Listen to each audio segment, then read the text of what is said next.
German എന്ന മഹാരാജ്യത്തിൽ Martin Luther എന്ന അഭിഷിക്തൻ എഴുന്നേൽക്കുകയാണ്. അപ്പോൾ മറുകരയിൽ ബൈബിൾ വിവർത്തനം ചെയ്യുവാൻ എഴുന്നേറ്റ വില്യം തിൻഡേൽ എന്ന ദേവദാസനെ ഉണ്ടായിരുന്ന ക്യൂൻ ബ്ലഡി മേരി പല പ്രാവശ്യം വാണിങ്ങുകൾ കൊടുത്തു, താക്കീതുകൾ കൊടുത്തു. പക്ഷെ അതൊന്നും ഗവനിക്കാതെ അദ്ദേഹം ബൈബിൾ വിവർത്തനം ചെയ്തു.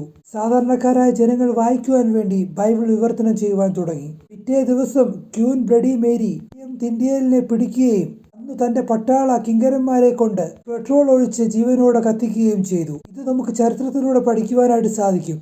ദേഷ്യവും ക്രോധവും ക്ഷമിക്കവയ്യാതെ പിന്നെയും അടുത്ത ദിവസം ക്യൂൻ ബ്ലഡി മേരി കടന്നു വന്നിട്ട് ബാക്കി വന്ന 7 അസ്ഥികൂടങ്ങൾ പറക്കിയെടുത്ത് വീണ്ടും അത് പെട്രോൾ ഒഴിച്ച് കത്തിച്ച് ചാമ്പലാക്കിയ ശേഷം ആ ചാമ്പൽ വാരിയെടുത്ത് തേംസ് നദിയിൽ കലക്കിയിട്ട് ജനങ്ങളോട് ഇങ്ങനെ വിളിച്ചു പറഞ്ഞു, ലോകത്തോട് ഇങ്ങനെ വിളിച്ചു പറഞ്ഞു, ഇനിയും ആരെങ്കിലും ബൈബിൾ വിവർത്തനം ചെയ്താൽ അവരുടെ അവസ്ഥയും ഇങ്ങനെ തന്നെ ആയിരിക്കുമെന്ന് പറഞ്ഞു.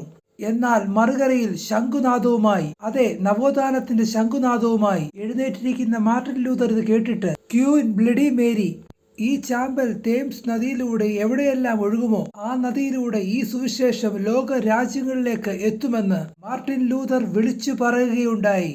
നിങ്ങൾക്കറിയാമോ സഹോദരങ്ങളെ, പിൻകാലങ്ങളിൽ ഇംഗ്ലണ്ടിൽ നിന്ന് തേംസ് നദീതടങ്ങളിൽ നിന്ന് കപ്പൽ കണക്കിന് ബൈബിളുകൾ ലോകരാജ്യങ്ങളിലേക്ക്, പസഫിക് സമുദ്രം വഴി, ഇന്ത്യൻ സമുദ്രം വഴി ലോകരാജ്യങ്ങളിലേക്ക് ഈ സത്യസുവിശേഷം എത്തുകയുണ്ടായി.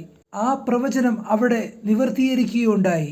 ഈ സത്യവേദ പുസ്തകം നിങ്ങളുടെ കയ്യിലെത്തുവാൻ 1500 വർഷങ്ങൾ പിശാച് തടഞ്ഞു വെച്ചുവെങ്കിൽ 1500 വർഷങ്ങൾക്ക് ശേഷം ഒരു തീ പോലെ പരിശുദ്ധാത്മാവിന്റെ തീ പോലെ ലോകരാജ്യങ്ങളിൽ കത്തുന്ന ഒരു തീ പോലെ ഇന്ന് ഈ ലോകരാജ്യങ്ങളിൽ പടർന്നുകൊണ്ടിരിക്കുന്ന ഈ സുവിശേഷം, ഈ വേദപുസ്തകം ഇന്ന് നിങ്ങൾ കരങ്ങളിൽ ഉയർത്തി ഈ സുവിശേഷ വേലയ്ക്ക് വേണ്ടി നിങ്ങൾ എഴുന്നേൽക്കുമെങ്കിൽ ഈ ദൈവം നിങ്ങളെയും ഉപയോഗിക്കുവാൻ വേണ്ടി പോകുന്നു.